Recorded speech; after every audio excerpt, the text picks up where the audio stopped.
Absolutely. All right. So welcome. This is the Latte Wellness Group. This is our couples counseling session. And today we're just going to do a question and answer session, or we can talk about the four horsemen of communication. And so we have one couple in here with us today. Does y'all want to say hi? Hi. Hi, four horsemen. Let's do four horsemen. The four horsemen of communication. All right. Well, we'll start off with highs and lows for you all. Give me a high, and then give me a low for the week. Well, we definitely had a high. You want to be on camera? Huh? You want to be on camera? Okay. I'm going to click on the delete. Okay. Oh, you gotta. It's two-part. Then you gotta register. Did I not register? The high. Let me see. Where do you think is a high? Man? I should really think about this more. What was the high? The trip.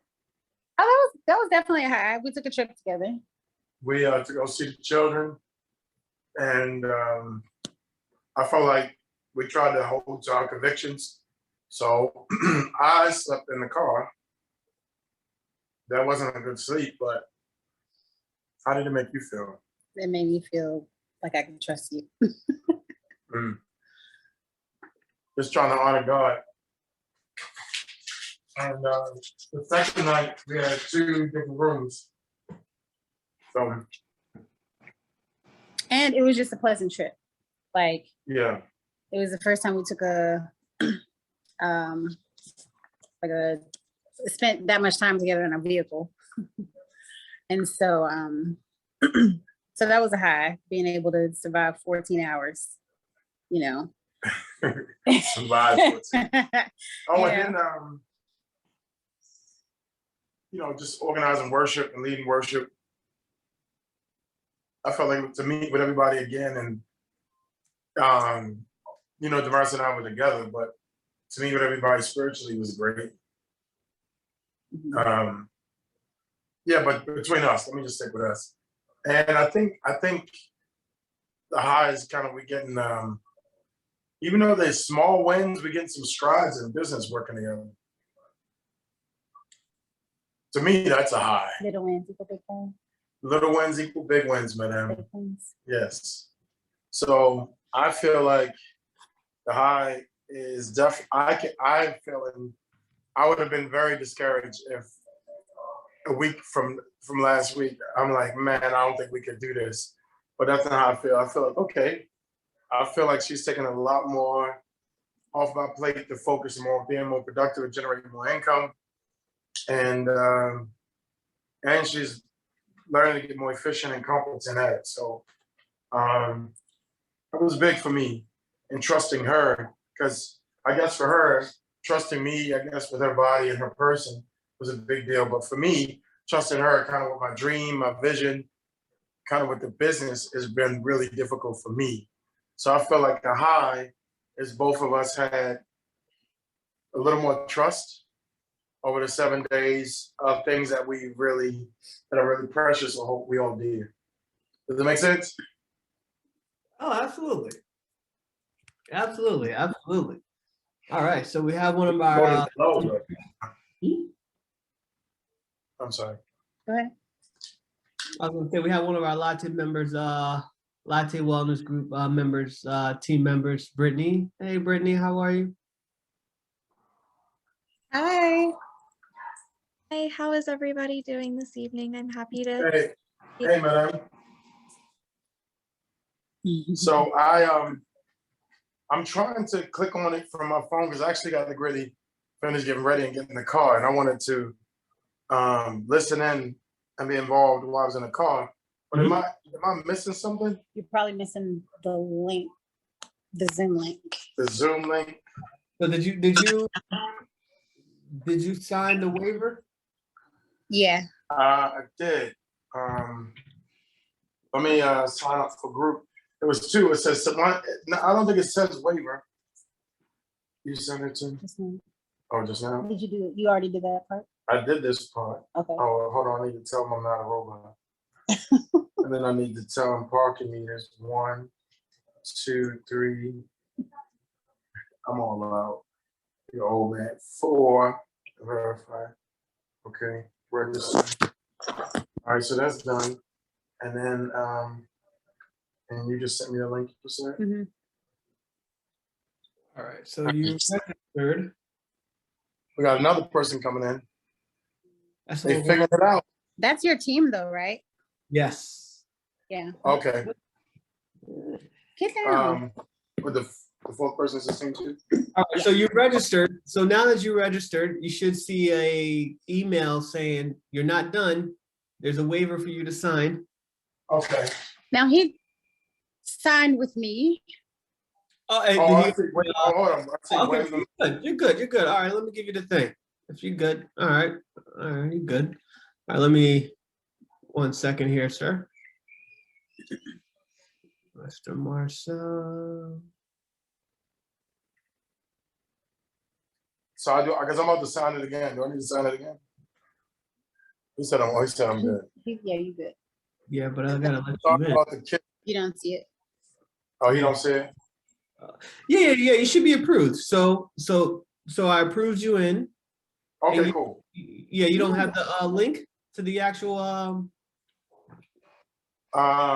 She's that's just gonna get to you later. All right, so let me see about the link.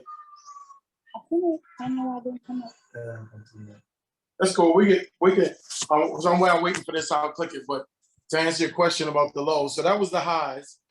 And I'm sorry, am I supposed to go to the lows or no? Absolutely. Okay. So the lows is before we left town. We had definitely. So Damaris had called me. I didn't know she called me because she was ready to go pick up something before we left town. She called me. I missed the call. I didn't know she called, so I didn't hear from her. So now I call her, and I'm like, "So where are you?" She's like, "I'm on the side of the road." I'm like, "Why in the world are you on the side of the road?" And she's like, "Because I'm lost." I'm like, "Why? Why wouldn't you?" So now I'm irritated. I'm frustrated. I'm ticked. Really, what I felt was insecure because I felt like I couldn't protect her. She didn't know where she was, and I felt like she put me in a position to not be able to protect her and serve her in that way. So I immediately got angry because it triggered something from a previous marriage where they were stranded and did not communicate and almost got really hurt by somebody. So it triggered me to a place where I just felt like she was being emotional and got caught up in these emotions and didn't see through the communication until I realized it was a missed call. But that by then it was already too late. We were already at it, and I wish I could say it was an argument because it wasn't. It was just me ticked off, and she didn't argue back. So I said, "That's all right. Just come back. I'll do it myself. Forget it." So she comes back, and then when she comes back, she walks into the driveway with me, and I'm talking to her. I'm ticked. I'm like, I'm not happy. I'm ticked. I'm sharing whatever I gotta say, and then she just de-escalated with, "What did you say?" You said you're not, I don't know, something about communicating. And I was like, I'm trying to communicate, but I just don't feel like you're listening. No, that's not. That was what I said. No, I'm talking about when it went good, and I just. Oh, and I was just like, can I just go get? I was like, can I just go get it? No, it was something in between. She de-escalated with like a humble statement, like it was like apologize, or like, what can I do to correct it, or like, what can we do? It was a statement in there that was like, that literally was like pulling a pin of pressure out of for me. You don't remember that line? No. She don't remember that part. You don't at all? No. Oh, okay. So she said something that made me calm down, and I was like, wow. And she was like, now can I just go get it? Is it okay if I get it? And I said, sure. And I gave her a kiss, and then that was it. But I was ready. The low part was I was ready for a war because I came out of a situation that was constantly escalated and things were embellished to like insane heights. And I would try to be logical and it didn't. So that was 8 years of that. And so I was prepared. I saw some things that appeared to be the same, the passive aggression, the victim thinking. I just knew that's what she was ready to hand me. And I'm not saying it wasn't some of that. I'm not saying it wasn't or was that. I'm not, so it may have, may not, but the way she handled it was way more humble. And she did, her surrender, I don't want to say submission or surrender, but her backing down immediately de-escalated it for me. So the win was hers, but I felt like that was a low point for us that could have like went really left in a relationship. But I guess it turned out to be a bit of a high point. But she was really hurt for like 2 days from it. And so it took a little time. No, I don't know. Was it really hurt? I don't know if the word is being really hurt. No, I was hurt for 2 days from a different conversation, from the scheduling conversation. I got over that pretty quickly because we, like we came back and we talked about it. And so we want to make Frank look right because he said relationships are difficult and people doing business with each other. So these two, what she's going to talk about now is an argument. So we're ticked now because now not ticked, but we want to make it look right. Where he talks about the challenges of working together. So that's now apparently that's really what ticked her. So go ahead. No, it was just the call when I was asking about hold on. Okay, when I was asking about you potentially being double booked. Yeah. And so, yes, so the argument, it wasn't an argument. It was, go ahead. I just felt like, so we were kind of missing each other in the context, I guess, of what I was asking. I asked him. So can you tell him genuinely how I feel about you in context? Oh my gosh. So Marcel feels like I'm the worst communicator ever. I didn't really. He always talks to me about context because I have a habit of bringing something up. So I'll just tell you like he might ask me a question, for instance, and be like, did you walk the dog? I'll be like, no. But that's kind of all I'll say. But there might be a legitimate reason for me not having done that. But I don't say, all right, look, this is what happened today. And I won't prep him. I won't be like, hey, I know you asked me to walk the dog today. These are some things that happened. I'm still going to do it.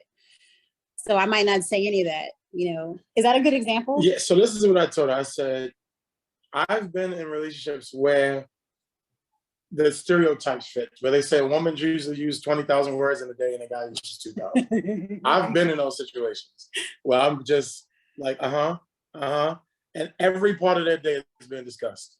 Damaris couldn't be further from the opposite spectrum of that situation. I don't talk about anything, really.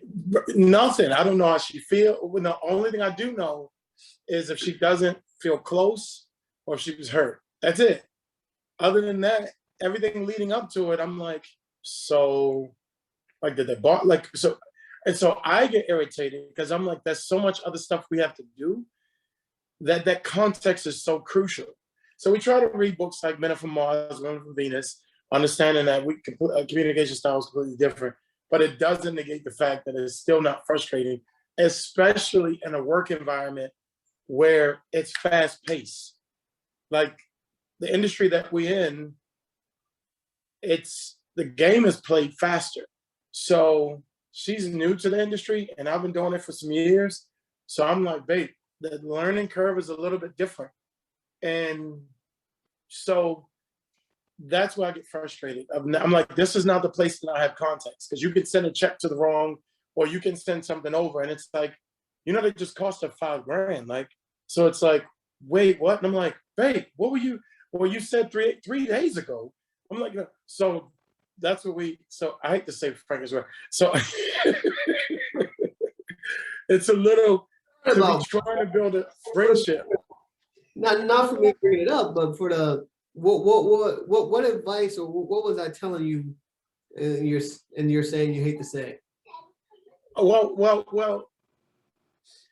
For the benefit of We were actually in the room together, and you were giving us some insight on this is why a lot of couples don't work together, because it's already different. Because what you shared was the challenge is understanding you're wearing different hats and when each hat needs to be, like, this is not that hat time. Like right now, you're partners and a spouse, but 5 o'clock you were business associates, and you got to turn that hat off. And then, so navigating through that in communication, so I can hurt Damaris's feelings in the business, and we had a cool dinner, but because her feelings are still hurt, it's all interconnected. So it's like, now we got to sort what happened at business about something at dinner. And I'm like, can we eat? So now, I mean, it's not that intense, but learning the dynamics of, and so what we're learning is, first off, did that answer your question? Absolutely. So we're learning is we got to squash the business issue at the business issue. Because if it's not, it's just going to carry over, and there's no boundaries, there's no line, there's no structure. And so where I get frustrated is where I feel like something was happening at a business situation, and now we doing something as a couple, and her feelings carried over. And I'm like, what's wrong with you? Because I'm thinking we're having a great time outside of the work. I don't know, but her feelings, that's what she's saying. Like, my feelings was hurt about the appointment. And I'm like, about the conversation. And I feel like Allen Iverson. I'm like, practice? We talking about practice. So, no, I'm joking. But yeah, she was frustrated about the conversation. Yes, because in the conversation, I felt like you thought that I was trying to tell you what to do. But you kind of was. No. Oh, okay. All right, go ahead. That wasn't the point. Okay. Like, for me, so we were both about to take a nap in 2 different places. Okay. It had been a long day. We were tired. This is how I look at it. We were tired. So anything could pop off at any moment. Okay. So I woke up and was like, oh, like the double, like, I think he's double booked. But in my mind, I don't care if you want to be double booked or not. I just felt like it's something I need to address and be like, hey, is this, but I didn't No present context. it. I didn't present it in a way that made sense to him, I think. So I was like, babe, you're double booked. And then, but I didn't say, hey, I was wondering if this is how you want your schedule, or I noticed these 2 things. Do we need to do anything about that, or are you good? Like, I didn't say anything like that. I was just like, you're double booked. And then he would start asking me questions, and then and I was getting confused as to why he was asking. Because I was like, listen. Question. And then he was like, and then you asked me, what did you say? You were like, this doesn't matter if it's clear to what's you. the context? Yeah, I'm like, she's like, what is, I don't understand what the big deal is. And I'm like, it doesn't matter if it's clear to you. You're not the one that has to make all of this. Like, I have to make this win happen. Mm-hmm. So you feeling good, like la-di-da. I don't give a rat's behind that you feel good about what you just said. I get it. I'm clear on it. So that's kind of what it is. I don't know if is anybody else on, are we on any other couples? We're it. Well, okay, cool. So, I don't mean in a selfish way, but so I think one of the benefits that we have is we both have a deep conviction about reconciliation. And she has a deeper conviction about about submission. According to the Bible, we're both supposed to submit to one another. And her attitude in general is, I choose in most cases to submit first. Because if you got to be making most of the calls and the decisions and leading us and doing all this stuff, if you got the weight of all of that stuff on you, the bills, paying this, paying that, then I'll choose to surrender, which for me, it makes me more humble because I'm more inclined to really assess, because she doesn't want to argue. It doesn't get all emotional. It doesn't go left so long that we can't even figure out what the issue is. She tends to concede pretty quickly.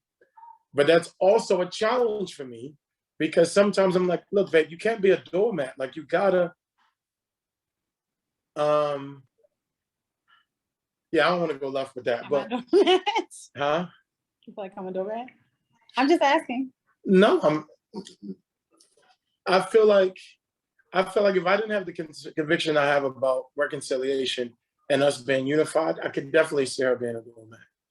And I can see it coming out and like I could see it going left and sarcasm. Like we've had a few situations where, and the way she retaliated, I felt was sarcasm, sideways talks, like, and then it came out like you bothered? Yes, I am bothered. I'm like, all right, well, so that being said, oh, it's like somebody's on. Yeah, so much for the one-on-one. No, I'm just kidding. Hi guys. yeah, thanks for the one-on-one. But so to answer, I'm sorry, Frank. So yeah, I definitely want to look at the four horsemen because I've been married before. Damaris has never been married. Damaris doesn't have children. I have 4 children. And so this is very new to her. And it's not new to me. I've felt the sting of a failed relationship. So I'm a little more hypersensitive because I don't want another failed one. And she's hypersensitive to try to help me. So I don't want to do it. But however, I don't want to make any moves in our relationship based on fear. Does it make sense? No, I mean, I get it. Some are healthy. Some fears are like, this argument is not worth ruining the whole marriage over that. But I don't want a bunch of fear I want actual tools and insight that we could use proactively, opposed to just not, what am I saying? You know what I'm saying? Like you become passive aggressive. You just don't deal with nothing. You ignore it just because you're afraid of what it's going to do, not because you're developing skill sets to be better communicators. Does that make sense? Absolutely. We said a lot. Right.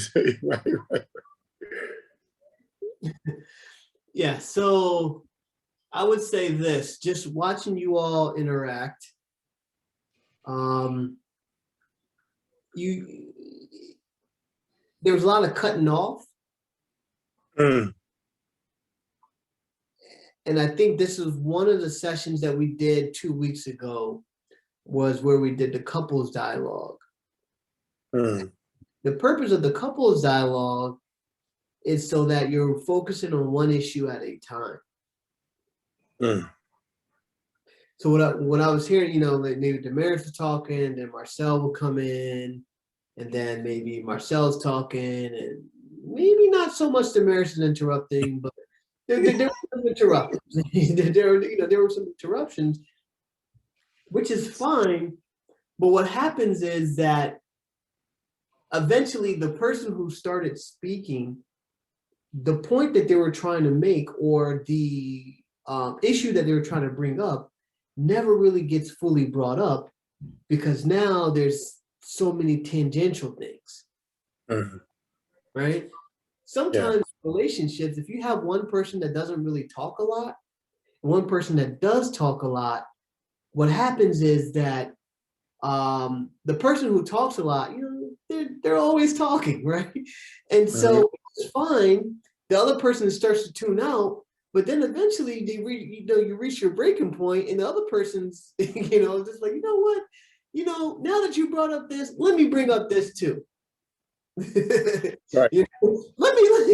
You brought up this, let me bring up this, and by the way, and now it's a back and forth. It's like a tennis match, right? It's like a tennis match, and then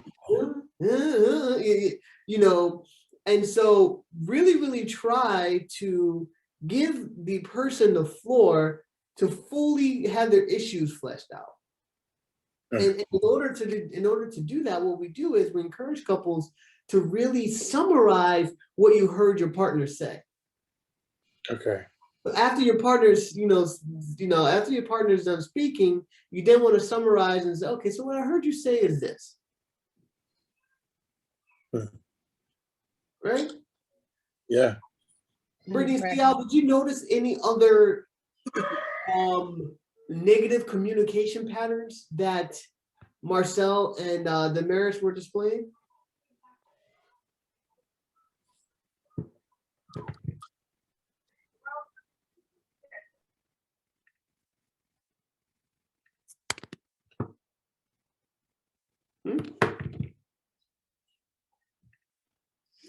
Did y'all notice any other thing? Brittany, do you? I did notice, I noticed that there were some really good communication skills going on as far as kind of taking the time. There were times that were taken to listen to the other party, but I did also notice that that there were some kind of, it sounds like in a way, and please correct me if I'm wrong, that there were some assumptions made and in the storytelling, which could be really, that's when the paraphrasing could be really helpful in clarifying what's going on and what the other party may be feeling.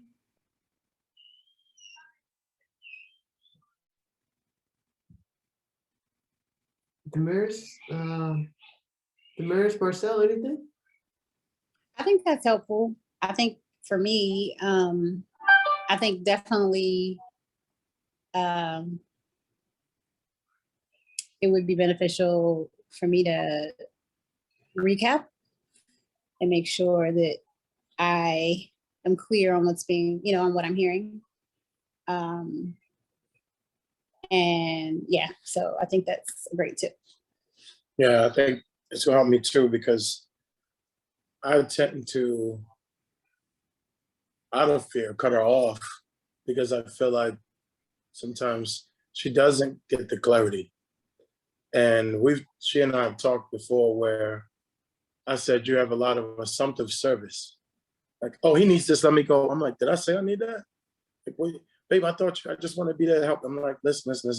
And I would tell her triggers I have, but my mom would do stuff that's like, she never really asked us like what we needed or it was like, she almost relished an opportunity, the chance to guess our needs. And it's like, and it was really frustrating for me growing up.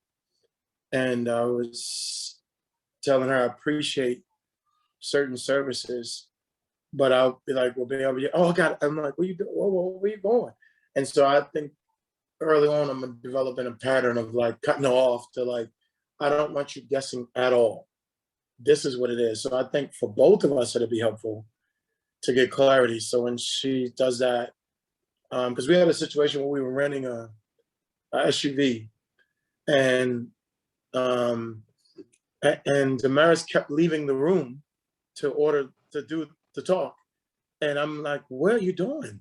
And she's like, "I'm working it out." I'm like, "Okay, babe, we're supposed to be working together to do this. Can you come back in this room, put it on speakerphone?" So, and at first, it was going in a direction I was going to go back. But when she put it on speakerphone and we worked together, we were able to get the situation solved. You basically both of our strengths. So I think both of us saying, so what I'm hearing is, okay, so but what I'm hearing, I think it'll help us better because it triggers for me any assumption that's being made. And then I start cutting her off. Like just the thought she's gonna do it. I'm like, no, listen, stop talking. Because I get irritated on like, why'd you send that? Or why would you think that's, oh, I thought this was gonna help you. Why would you think that's gonna help me? Well, you said that this will be, whatever. So to answer your question, I think for both of us that those clarity lines is gonna be a big help for both strengths and weaknesses. Okay. All right. Mr. DeAndre, how are you guys doing?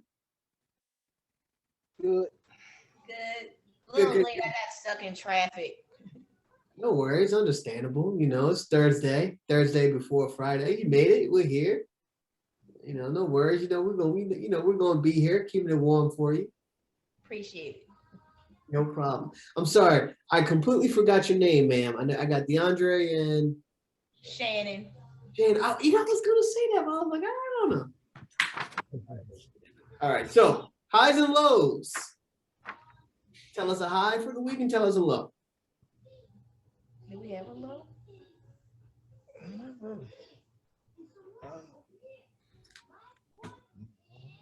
We don't have any lows. Recently, it was his birthday. Yeah. Hey, happy birthday. Thank you. Um, his birthday and our son, he turned 2, so birthdays back to back. So those are the highs. No lows since we last Talk, yeah. talked. Yeah. No, I can't see. I don't remember any lows, anything like that. It's been good communication, so it wasn't really no lows. So, and that's a plus.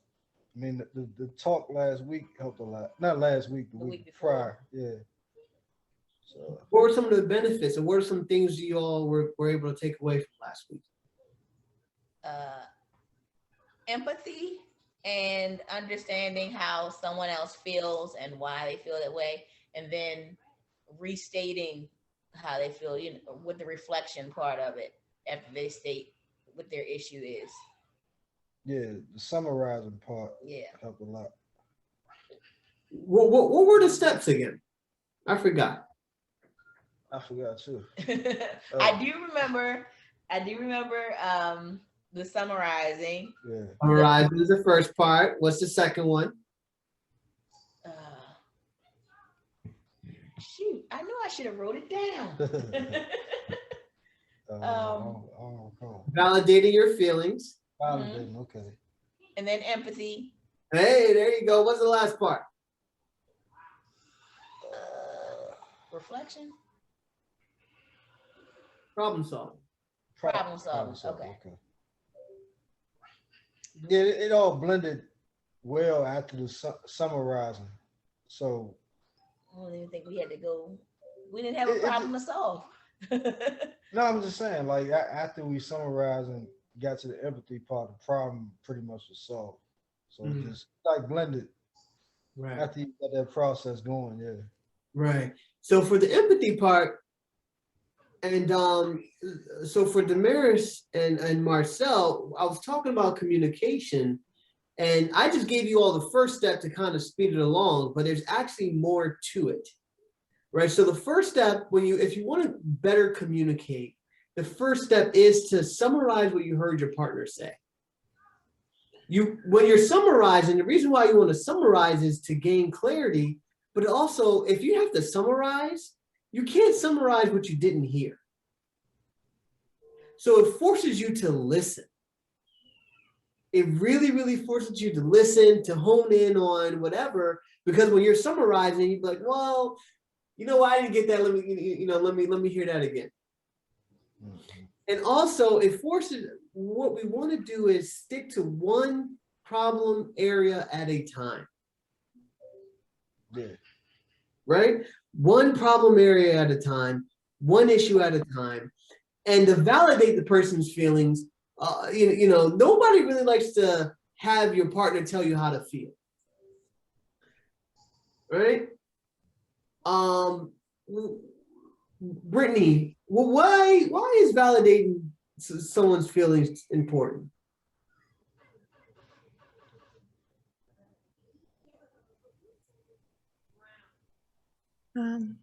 Well, validating when one doesn't have their feelings validated, that can cause not only a lot of emotional distress and other negative things, but it can also cause that party to kind of even question themselves and to not have confidence, even like going down line of long-term invalidation.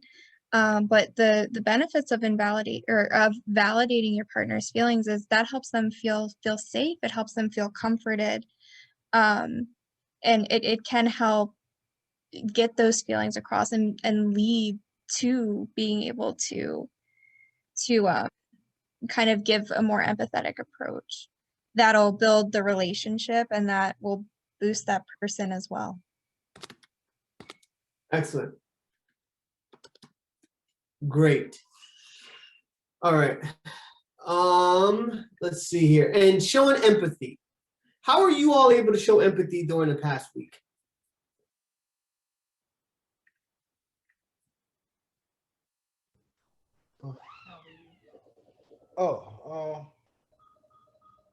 Let's see. I guess like our main issue would probably be a long-term issue has been the cleaning. She does the majority of the cleaning. So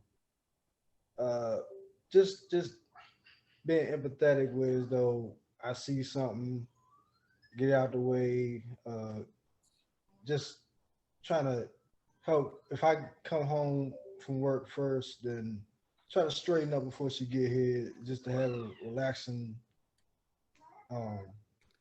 area when she comes in the house, and it just, I know that makes her feel good. So yeah, just stuff, little stuff like that. Just the little things just add up, I guess. Okay, excellent. All right. Brittany, see y'all, or let me see y'all. Why is it important to show empathy? Show empathy, like in my mind, is like standing in others' shoes to think about their problems, like current problems. So it helps like not only try to understand others' perspective, like standing like why they like what motivates to them to say those things and why they actually will say those things. So we can like improve the understanding between the couples together, and also like can let them feel that they are being cared about, they are being listened, and they are actually being loved in the relationship. So I think like letting others feeling empathy can actually build a more like safe and also a more supportive like environment for the whole communication and for the relationship. Damaris and Marcel, do you all struggle with showing empathy in your relationship?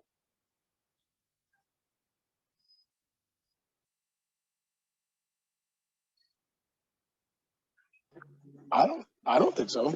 I think that's probably what helped us. I think well, so I'm gonna say yes, right? Because you can't be fully empathetic if you didn't fully listen, right? So I'm gonna say yes and no. Like, but I think that's it's such an absolute question that I don't know if it's an absolute answer. I think we work hard at trying to consider the other person. Well, I don't want, let me not use the word hard. We try to work at considering the other person and talking about it. And I think so. Because I always tell people we haven't had an argument, but the truth is we haven't had them. At least 6 times we could have in like 8 months. We could have had an argument, but she didn't argue. So we didn't have it because it didn't escalate. So that being said, maybe I could struggle with empathy. I don't know. I often tell her I feel like our strengths are our weaknesses. I think her desire to not have any kind of drama can sometimes lead to apathy, or kind of like not caring. It's almost like, oh, you didn't argue because she's so, kind. Not to say she's not kind, but it's like, no, we didn't argue because it doesn't wait. I'm intense about a lot. Everything matters to me. And I don't want to say everything, but I'm going to just use that word. A lot of things, I live very intentional. So a lot matters to me. And I feel that Damaris at times doesn't live as intentional. So not as much matters. So I feel like in a sense of drama, it keeps us from having drama. But I think long term, what you're saying is we're still going to develop those skill sets. It's just like somebody's like, oh, a person's a nice guy because he's quiet. And I don't mean he's nice. He's just quiet. But he could hate everybody in the room for all you know. So I think we lazily have a few, I don't want to say talents, but a few things that work in our favor. But I want to learn like proactive right skills. So what you just shared about the 4 things right before I walked out, we both wrote them down. Because I think we do it, but not intentionally. We don't do what you just said. What was the first one? It was said, it was to summarize, then empathize, empathize and validate, and then problem solve. I don't think we do that structurally. Do you, Damaris? Don't think we have. So, so Frank, you're asking if we feel like we struggle with empathy in our relationship. And Marcel, what I think I heard you say was that we might be, so we may struggle with empathy, but in terms of how we communicate, like the lack of arguing could just be, it could just be not situational. It could just be, it may not be intentional, like the lack of arguing. So it may not be like sort of a skill set, but it's possible that because of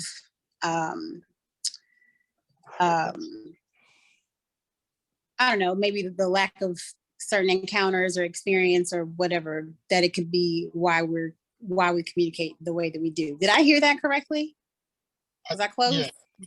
Yeah, but I also don't want to just like we aimless. We both read the Bible a lot, right? So, and we really both try to use scripture to guide the way we communicate. However, every successful thing comes down to a system, right? Some sort of system. And I'm just saying, I don't think we've had a system. I think we've kind of tried to be empathetic, and I think it's worked because we just talk. At the end of the day, we do a lot of recapping. We just kind of sit on the couch and we just kind of talk through things. And I think that's helped us. But hearing what you just said, I don't think systematically we had something that if we were, because this is a very tough phase that we're both in.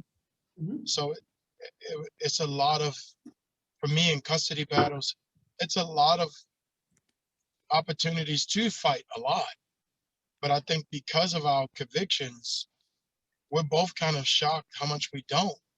So most people would assume we're going to fight a lot, but we don't fight a lot. However, it's been raw,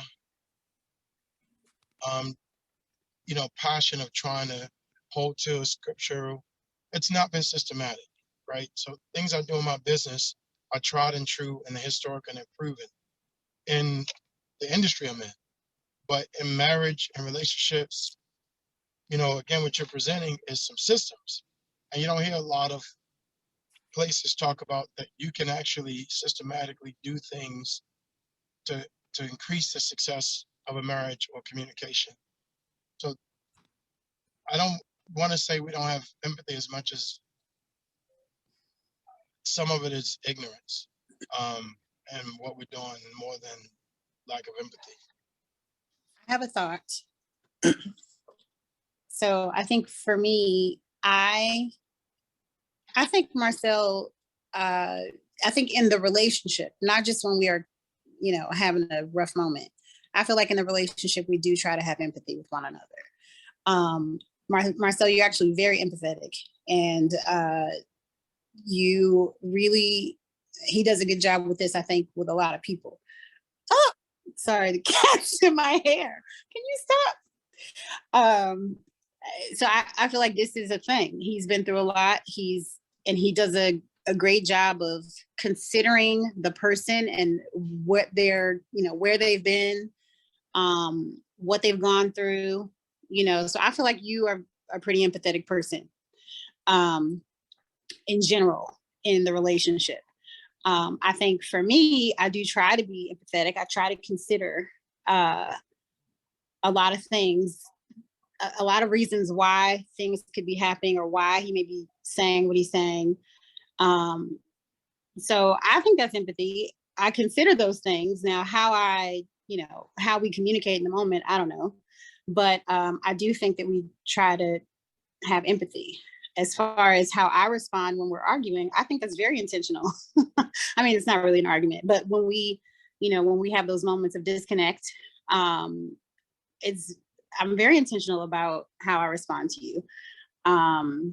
That's on purpose because I'm emotional, and can be irrational, and I don't argue well. But I'm not saying it's not there, but it's a very intentional choice and conviction I have about not escalating something. I think we can talk through everything, but that's just how I see it. I hope that answers your question, Frank. Okay, yeah, that did. All right, excellent. All right, so let's go on. The four horsemen. We're not going to get to all four horsemen today. We'll probably get to one or two. The four horsemen of communication. Right? We all have heard of the four horsemen of the apocalypse. But John Gottman talks about the four horsemen of communication. And he says that if any of these horsemen are present in your communication, 9 times out of 10, if you don't fix it, it's going to lead to a divorce. Right? And he's done lots of studies. He has this thing called like a love lab. It's a great thing, man. I mean, it was want me and my wife to go into it. Love lab is this. He's been studying marriages and what makes marriages work for over 30 years. And the love lab, what you do is you go to it's like an apartment. It's like a fake apartment. It's a real apartment, but you go there and you spend the night, and they have cameras all around. And the cameras are looking at you and they're recording everything. And he was like, oh my gosh, who would do that? They do that so then he can observe it, and he watches your interaction. Because it's one thing when you come and you're on your best behavior for the 1 hour in the couple session or 1 hour in group, and oh yeah, everything's good and this and this. It's a whole other thing when you got to put that up for a couple of hours. They actually spend a weekend. I believe they actually spend a weekend, and he watches them.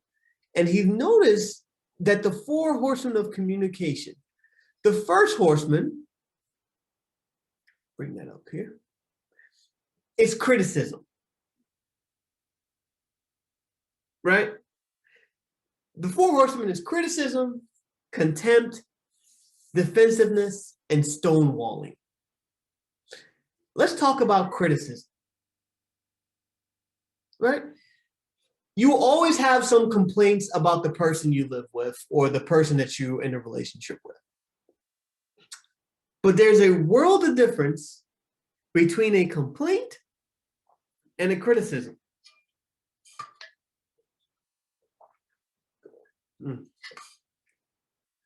Right? A complaint focuses on a specific behavior or event. A complaint focuses on a specific behavior or event. What do I mean? Here's a complaint. I'm really angry. You didn't wash the dishes last night. I'm really angry. You didn't take out the trash. We had this talk. We said we'll take turns. Could you please do it? Could you please take out the trash? Right? A complaint has 3 parts.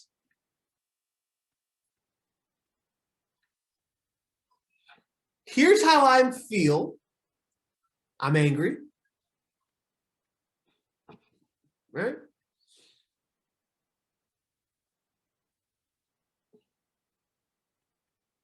I'm talking about a very specific situation. You didn't sweep, you didn't take out the trash, you didn't do the laundry, you didn't do the dishwasher. And here's what I need, want, or prefer. Could you do it now, please? Right? Again, a complaint has 3 specific parts. The first part, here's how I feel. I feel frustrated. I feel mad. I feel upset. I feel betrayed. I feel unloved. right? About what? A very specific situation.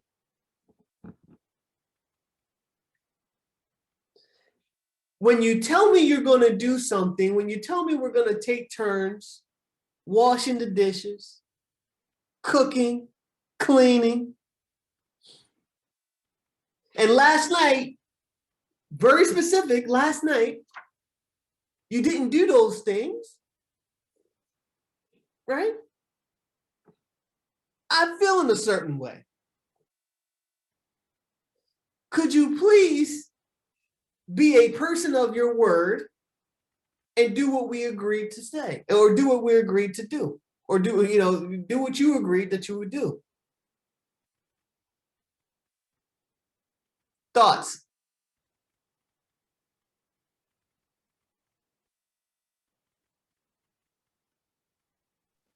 I think it's gangster that players got 3 specific parts.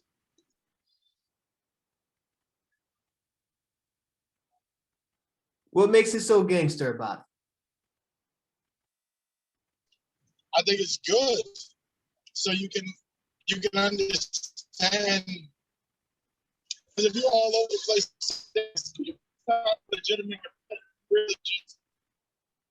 That's something different. It's probably somebody passed away or something else happened, because it's not a you.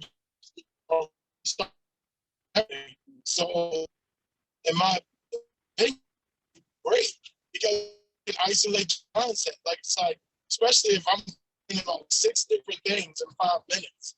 It's like, okay, this got to be something different than just a real issue, because the point is 3 specific things, which I think is great. So if it's like, hey, I have a complaint based on what you just said, I hope Damaris wrote it down because I'm driving. Maybe I'm really grateful if you did. But the fact that you just said it's real.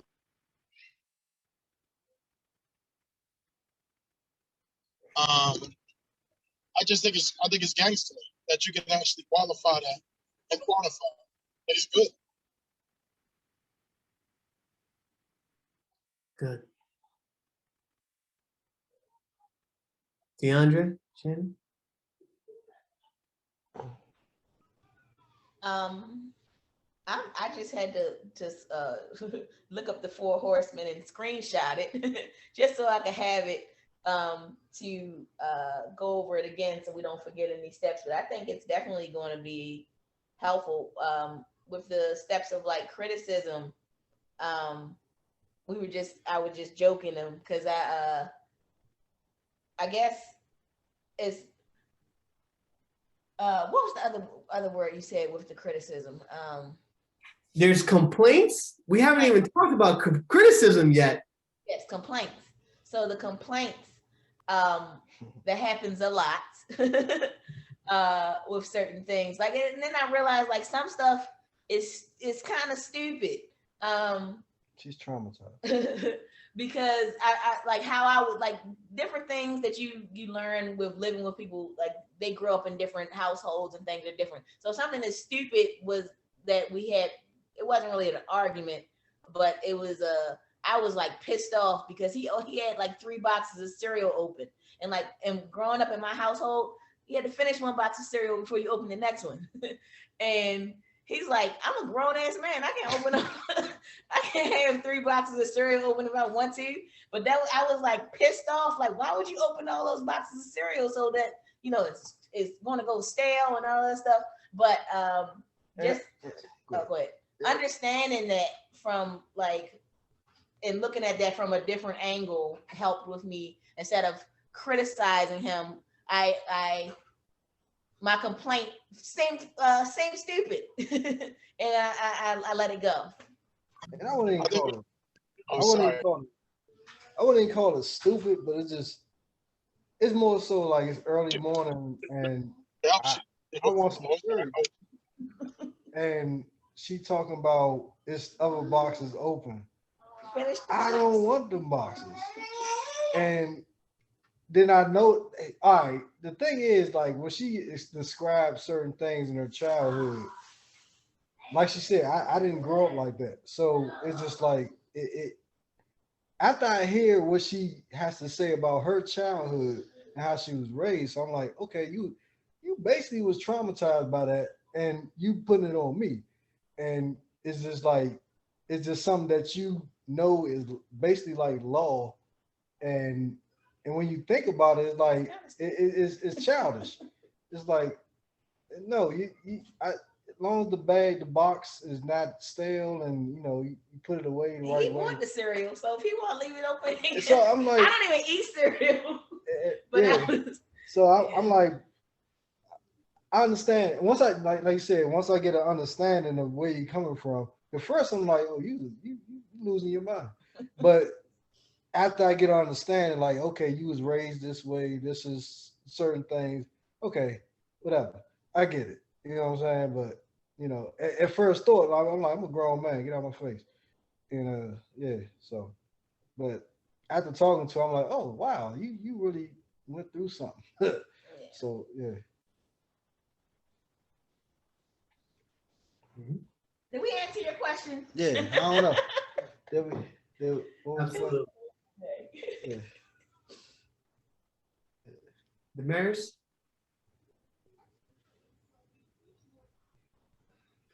Yes. Did you have anything that you wanted to add?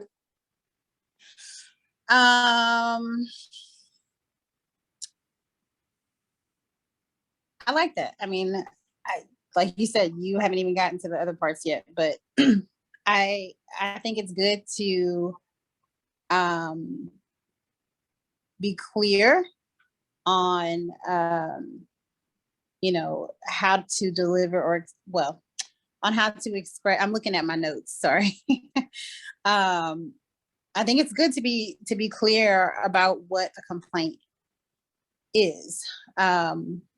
And because I think, if criticism is something that, will kill a relationship, then, the idea is to address your complaints, right? So I love that is so very clear.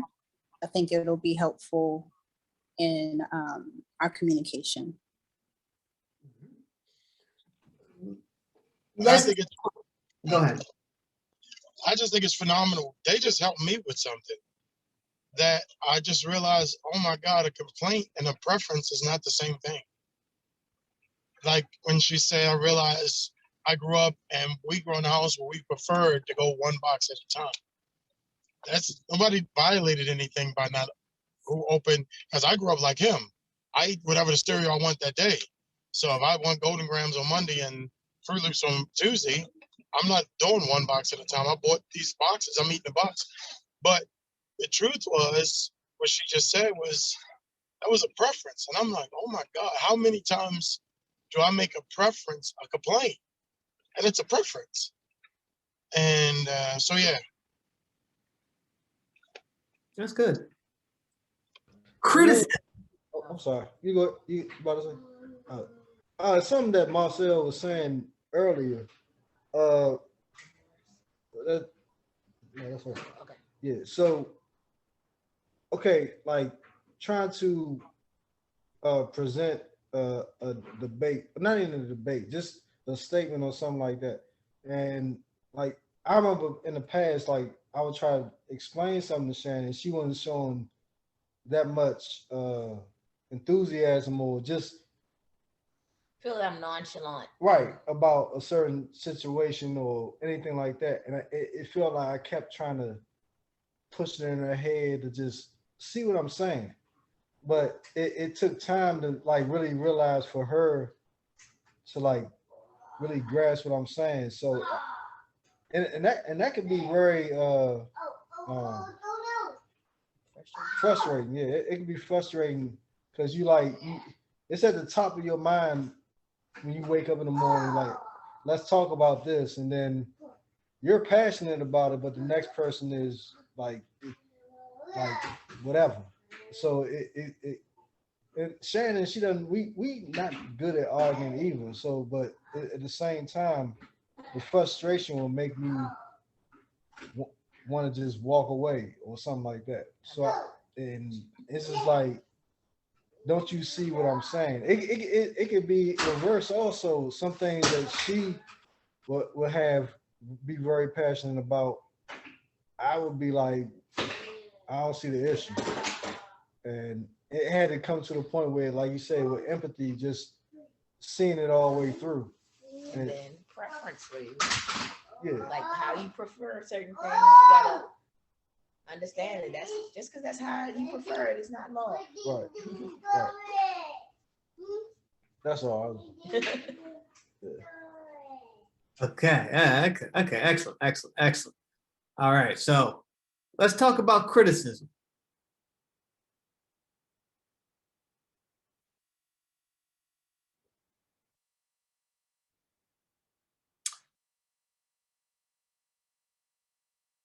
In contrast to complaints, a criticism is global and expresses negative feelings or opinions about the other person's character or personality. All right, let me say that again.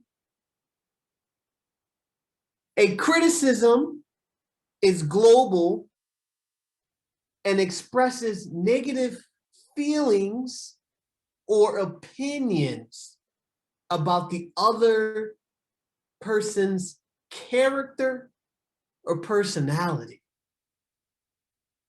Right? Why are you so forgetful? Why are you so dumb? Why are you so slow? I hate always picking up after you. I hate doing the dishes when it's your turn. You just don't care. You just don't get it. Right? Criticism, global, expresses negative feelings or opinions about the other person's personality. A complaint is how I feel about a very specific situation, and here's what I want, need, or prefer. Complaints are healthy in a relationship. Criticism is not.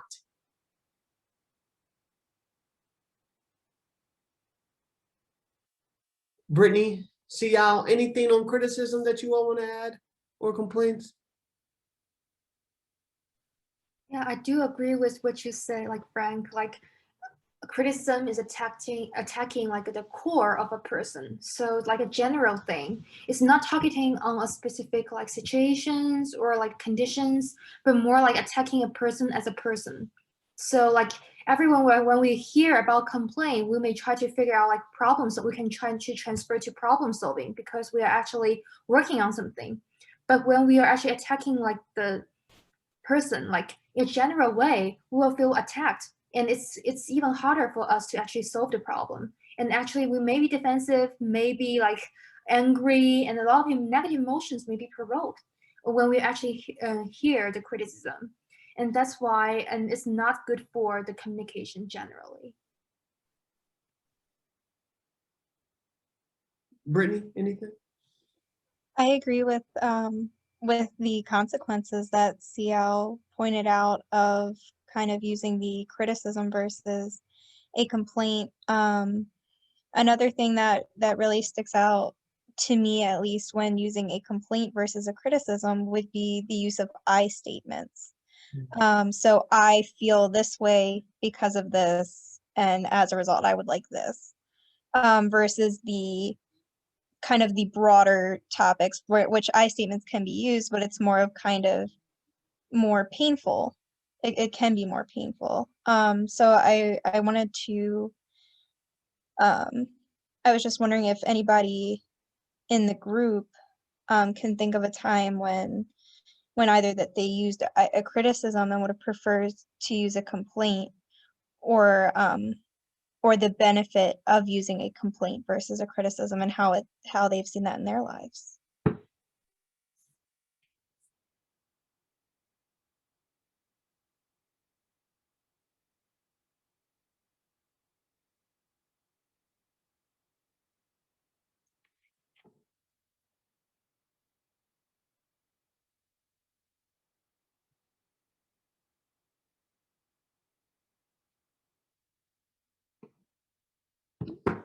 Anyone?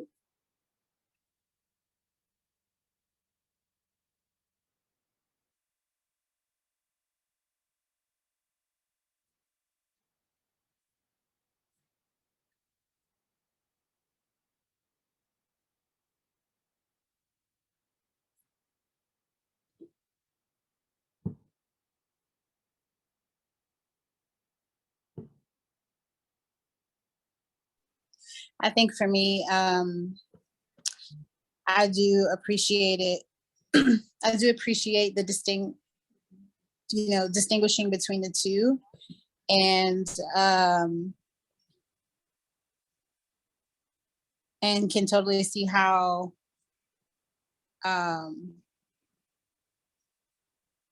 criticism is more general, more, like I think you said global, and expresses negative feelings or opinions about the person's character or personality. Yeah, I can see how, how that can prevent you from actually solving whatever issue may be at hand. Can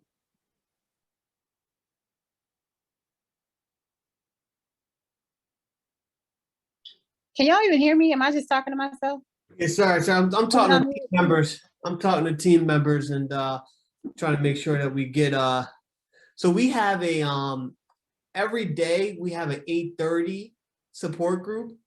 I don't know if you all got the email for that. I mean, it's early. It's 8:30 in the morning, and we've had an issue with the registration. That's why we had to even send this registration out. There was something wrong with the registrations. Like, we're sitting there, nobody's coming, but people are registering.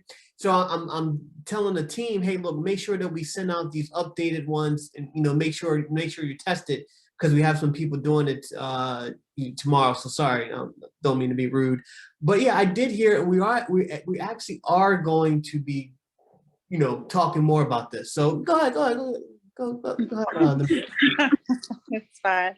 I just saw that my microphone was red for a second. Okay. Yeah. So anyway, I thought it's great to have the distinction, and I don't know if Marcel feels like I do that or anything to him, or if that's a thing, but it's definitely something I want to be on the lookout for. She does not. Damaris, I could say I've been in criticizing situations. Damaris is not. She tries to own how she feels, because I've say this in my band, I say this in my office. I try to tell everybody, you got to be completely, you can't say you make me mad or you're rude. Like, that's so low emotional IQ. You can share, only thing you can know to be true is, hey, what you said hurt my feelings, or what you said made me feel really insecure, or made me, and Damaris is very good in general. I've never walked away from her feeling criticized. There's 3 or 4 times when she may have come off sideways in a joking sense, but she would immediately go, did that bother you? Did that hurt? I'm sorry. But so in general, I don't walk around, hold on. I had the siren, feeling criticized. And I think we both try to, because we both talk about we're no good to each other broken. Like, we cannot accomplish the stuff we're trying to accomplish feeling torn down and broken. Like, to try to use that energy past that is no good. So no, to answer your question, I feel you do a good job with that. High five. Great job. I should ask you, how do I do?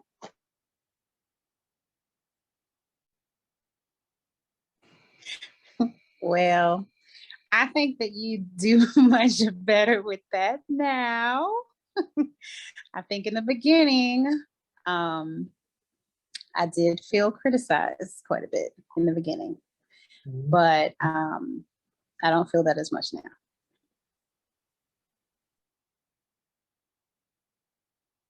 Okay. Excellent.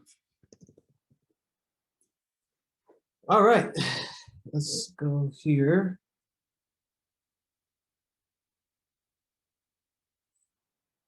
One second.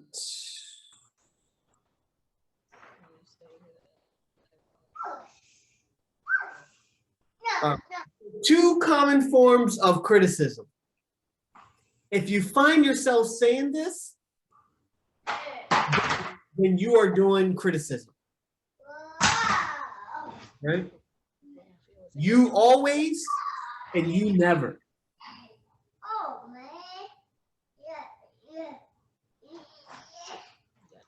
You always and you never.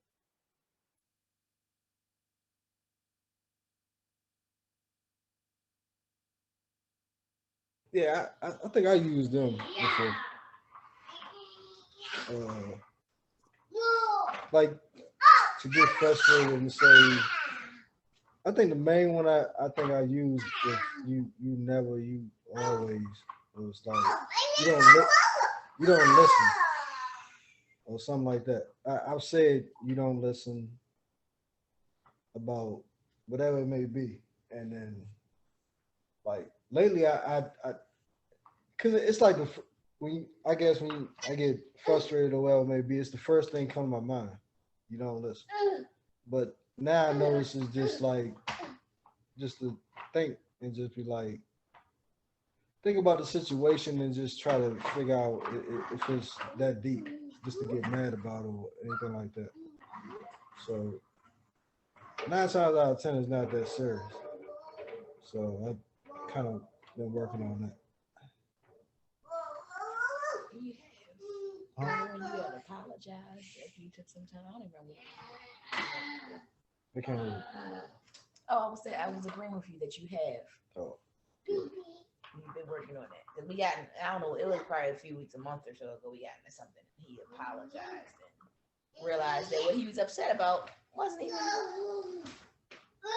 And actually, I do listen. Yeah. Excellent, excellent. All right.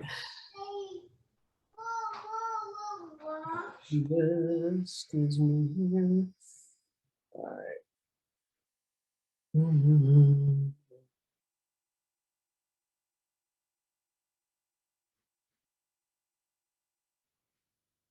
All right.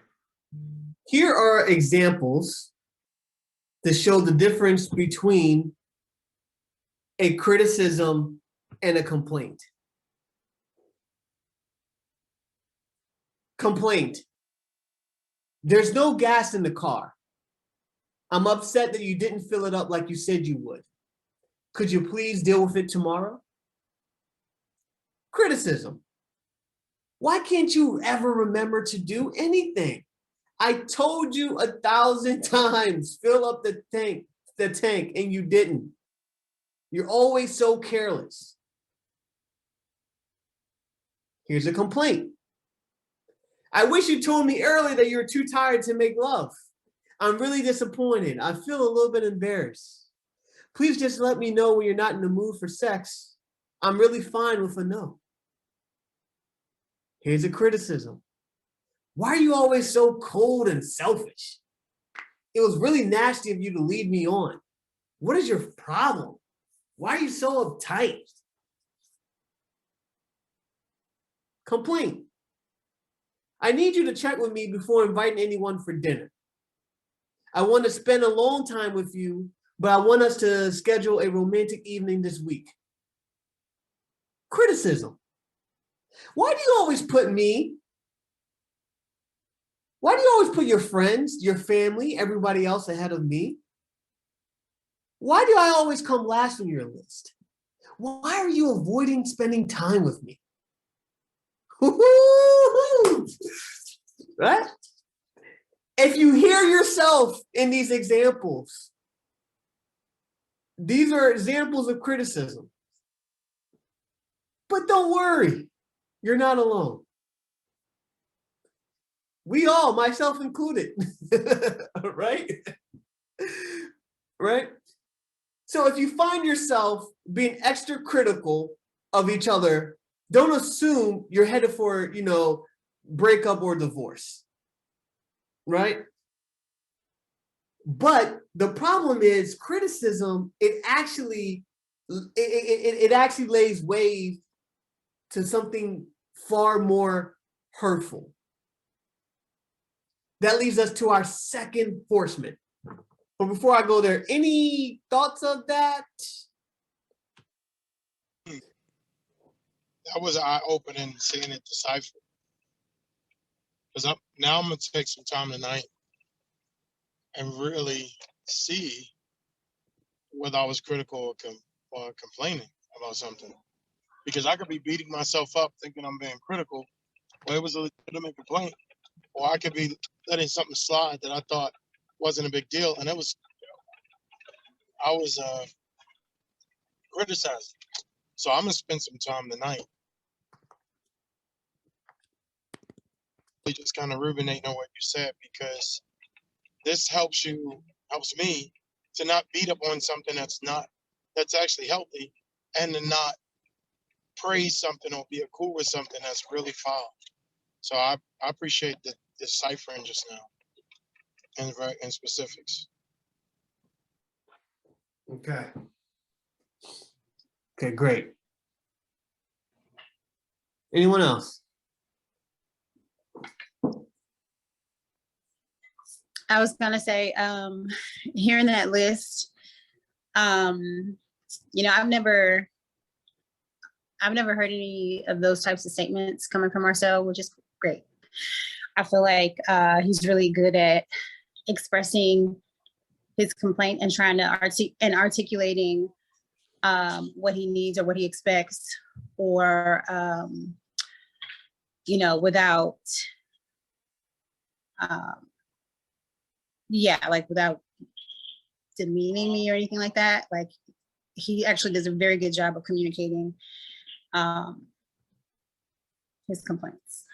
So anyway. So you going through that list was really helpful. Just saying.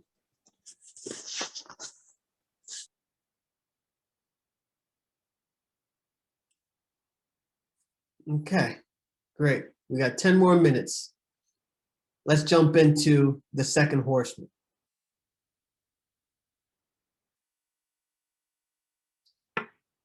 Contempt. Contempt is the second horseman. Contempt arises from a sense of superiority over one's partner. Right? It is a form of disrespect.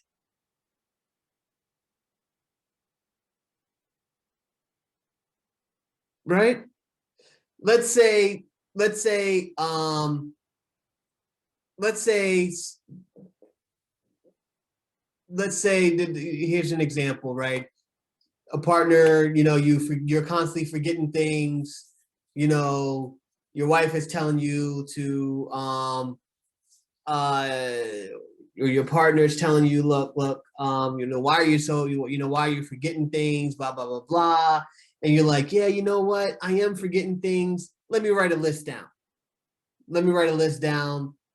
And your partner says, do you really think you work well with lists? Right? Or do you think that, this is going to work? Or like, let's say you get home and some people, they like to relax for 15 minutes. Let me relax for 15 minutes and get all this. And then your partner says, so if I leave you alone for 15 minutes, then do you think you'll be motivated to do something?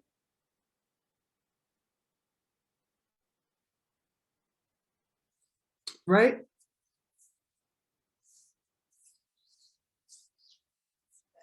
Contempt oftentimes is wrapped in sarcasm. Right? You ever meet those very, very sarcastic people? It's like they put you down, but they do it in a way that's kind of like, it's like a slight backhanded type of thing. But they do it so often that it's very, very, very annoying, almost like a passive aggressive type of way. You may have co-workers, bosses, people outside. And so if you're using sarcasm, if you're one that uses a lot of sarcasm, maybe you might want to reconsider.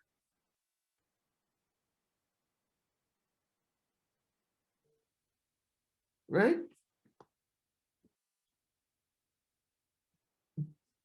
Sarcasm and cynicism are types of consent, or types of contempt. So are name calling, eye rolling, mockery, and hostile humor.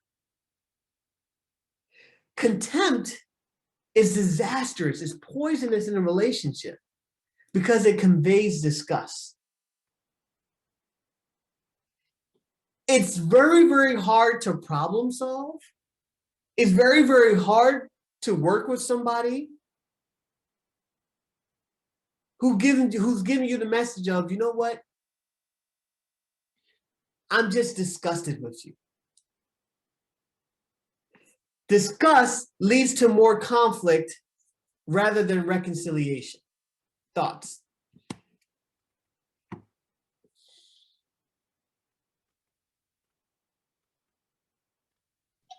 Wow. Let me roll my window.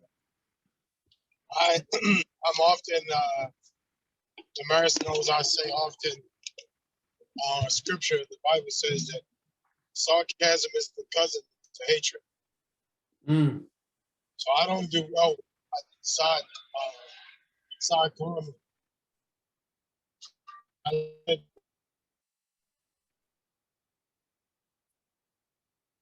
That's okay. I'm not your guy. Because it's so dangerous, and it's so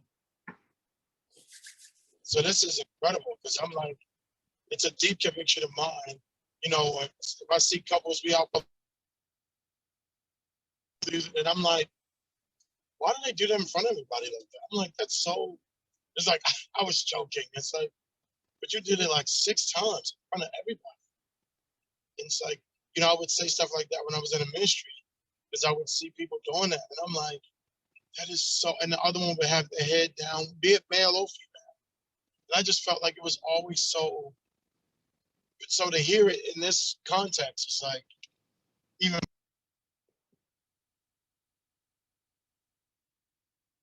the divorce, it makes sense. It makes sense. Like, somebody feels superior. Why would you want a relationship with somebody who feels that way? It's creepy.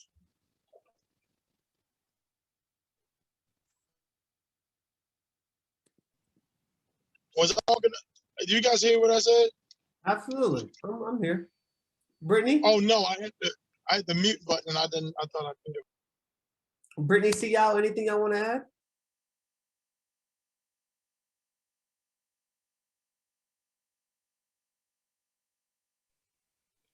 What I'm feeling about contempt is I think like it's foresee a negative consequences already before we actually try to solve the problem.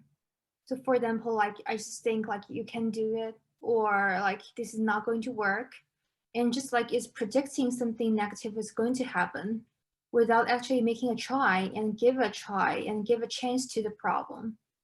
And actually like, and when we're actually hearing when others are actually hear this like sarcasm or like contempt, will have lower motivation to actually getting involved in the problem. This is what I'm feeling about contempt. I feel like for me, I feel like it's even worse than criticism. But I definitely, yeah. This is my opinion. Mm-hmm.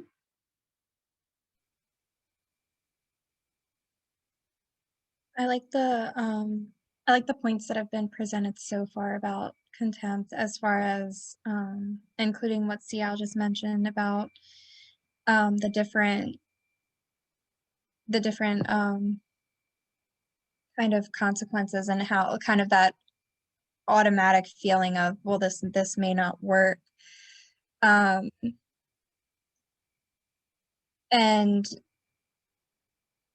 so I'm wondering, with contempt, when there may be cases of disrespect, either verbally or through body language, what may be a better response than to,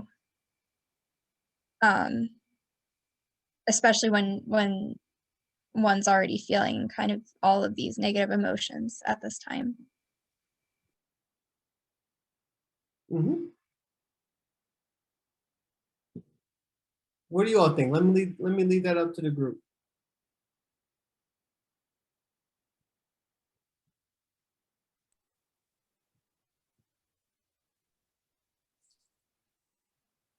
Can you repeat the question, please? The last question you asked.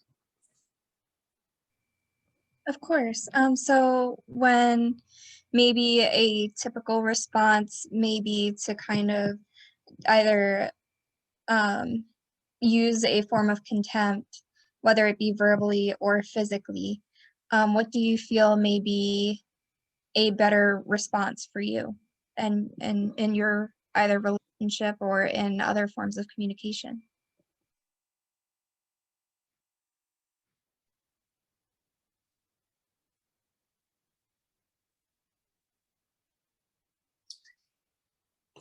Well, I'll say this.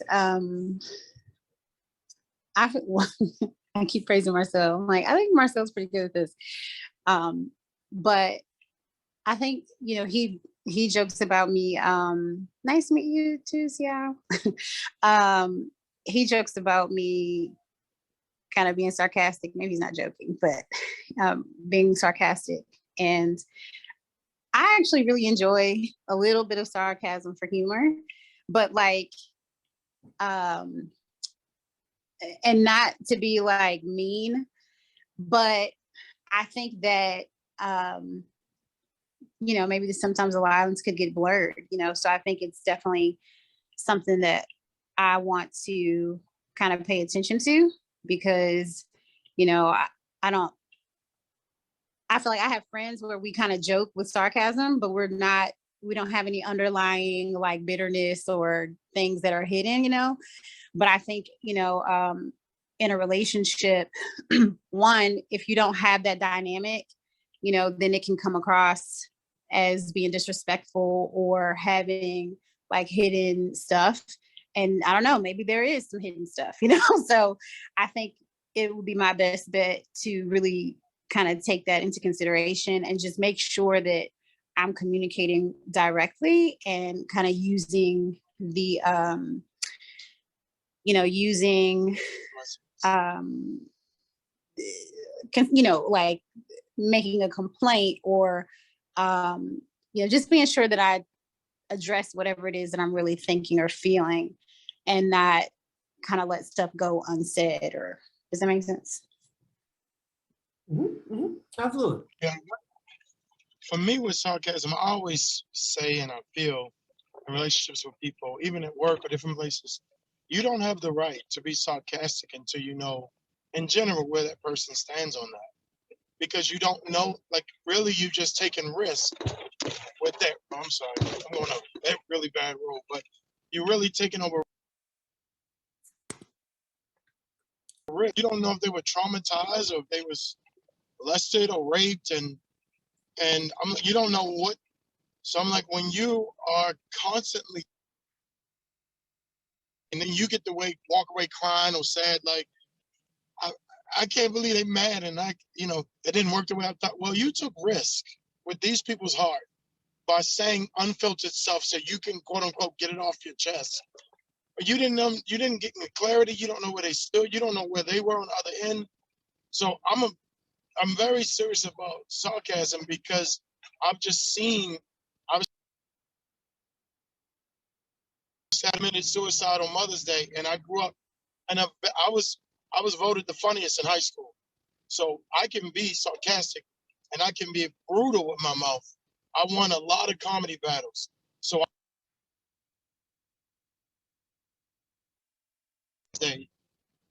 from statements that people were said, but he got molested as a child, but people went too far.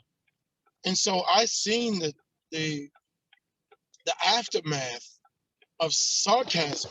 And so even though I was a comedian and that's how I won battles, I also saw guys 5 years later, 10 years later, in them what it did to their life. And I'm like, oh no, I'm done with this. I can't. It's so, and to imagine being in an intimate setting where they're walking with you every day in a relationship or marriage, and you do that on a regular. To me, Amy Baker calls it intimate terrorism. So I just think that point, Frank, is just, I'll mute myself, but I just think it's incredible.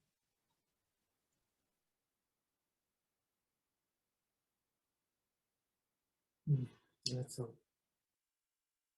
Okay.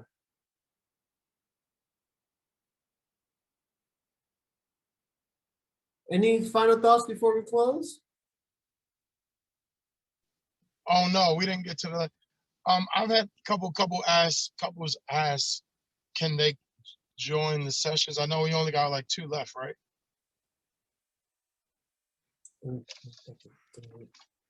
Maybe it's 1 left. Yeah, I think next week. Next week Is it final. And are you going over the third part of the third one next week? 3rd and 4th. 3rd and 4th, awesome. So, but can we? Is that like? Can we give them the link and say register here, or Yeah, at least the last? yeah, absolutely, absolutely, absolutely. Okay. I had like 4 or 5, and I forgot to remind them. And one I just left, and it's like, I heard you guys speaking. It's like, what's that? I'm like, the therapy session, the one we asked about. I was like, so I felt bad. Absolutely, absolutely. Yeah, so. We may extend it, we may not. It's just summertime is hard, you know. Everyone's traveling and things of that nature. So, you know, we'll see. Anything else? Honestly, to me, this second one has a lot to do with your upbringing. And to me, it's one of the toughest ones to break. Because if you come from that culturally, to me, the comparison, I mean, criticism and comparison can be difficult. It's easy for me to make some odd stuff, but I think those are measurable. The contempt is a heart level issue. And like, that's something to me that could end up having you, like, I probably need to go to therapy because I can't stop myself from getting off. Because, you know, they say hurt people hurt people. Mm-hmm. So that's one of those ones, if you have a lot of hurt in you, you kind of could get off on seeing other person hurt a little bit. Mm-hmm. So, you know, I don't know. That's my little. Yeah. I mean, I definitely understand.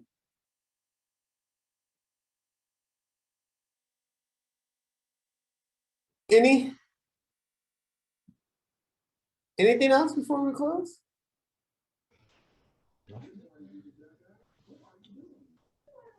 Oh, I'm gonna use we'll be mindful of these steps, at least the first 2, with how we engage with each other. Most definitely, not to like mock or do any of the steps, but just to be mindful of, so that we do not do these things. yeah, and the contentment part, like I'm very sarcastic to a degree, and I try to tone it down. And I think Marcel brought up a point where, as though, you have to basically know who you're dealing with when it comes down to anything that's going on with them personally, because you never know. And that's just something that, like, growing up in my family, we pretty much everybody was sarcastic to a degree.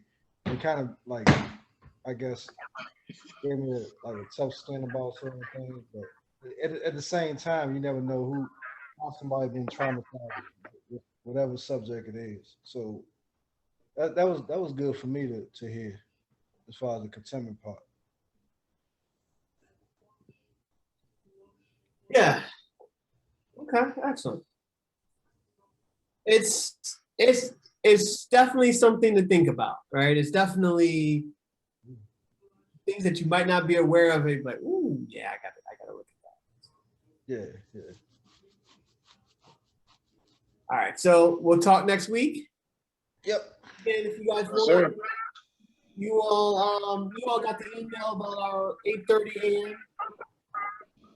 I'm not doing it. There's a call. There's a call at 8:30 a.m. Hmm? There's a call at 8:30. We do a call every day. It's a support group. Oh, We talk, Is it for marriages? Hmm? Is it for marriages? we talk about anything. But it's not something, it's more like individuals, more, because, marriage, it would be kind of hard to find both people available at 8:30 a.m. Okay. Could teenagers come? I think I got it, but anybody's invited to that too, right? Absolutely. Okay, awesome. I'm sorry, Shanna, what did you say? I was asking, could teenagers come also? How old? Or is it just for adults? She's 15. Just for adults. Okay, I got you.